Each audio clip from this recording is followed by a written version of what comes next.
Alright, in this last video, we're going to demonstrate just a really simple technique to add something, a flair to your design. So generally, if you follow the 4 steps of the Park Principles of Design, this gets you a good design. And the next question is, how can we add just that little bit of pizzazz? But notice that we've got everything set before we add the pizzazz. Sometimes in design, a mistake some people make is they try to go for pizzazz first and then try to make the rest of it work. I would recommend not working that way. Instead, just like we did in these videos, start with proximity and alignment, then start adding some repetition, and then bring in your contrast. By that point, you should have a good fundamental design, and you at least know that everything's placed, everything makes sense, everything's looking good and balanced.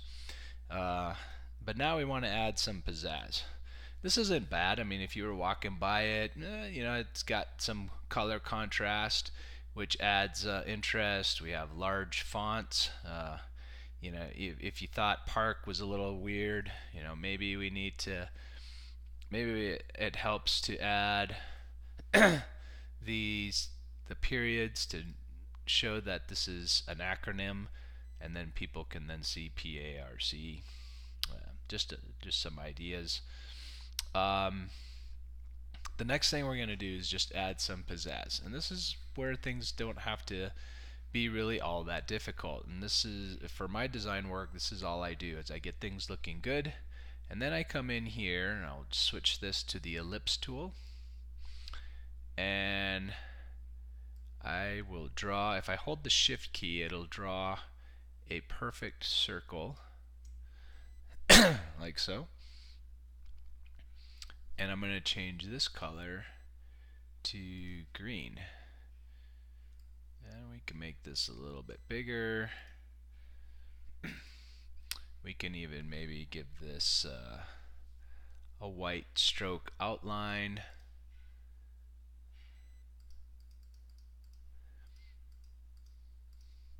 And instead of a solid, maybe we go to a dashed line just to change things up.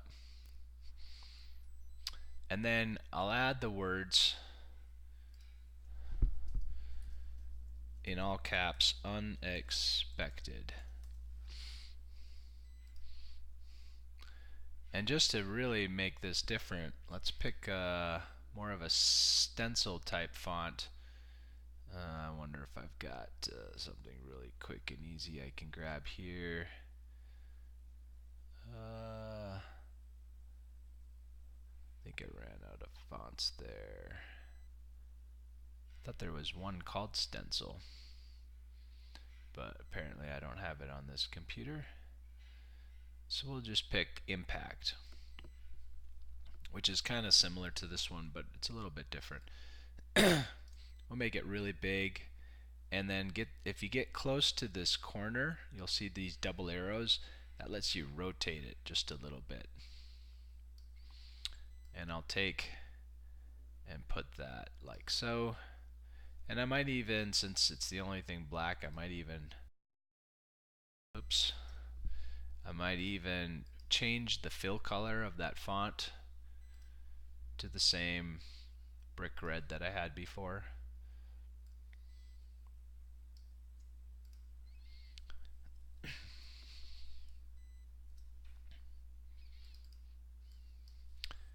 You can be creative any way you like. I don't know if I like that.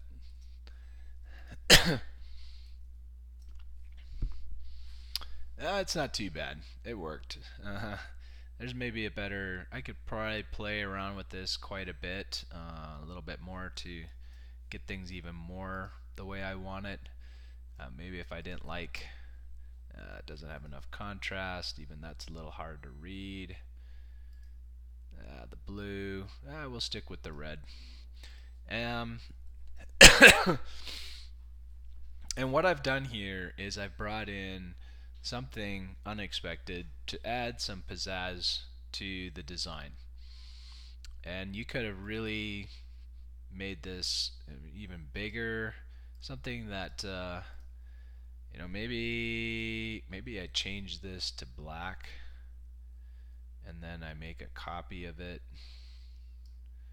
and then I make that red. Does that look any better? It's not too bad. It's getting a little overboard at this point because nothing else has that drop shadow.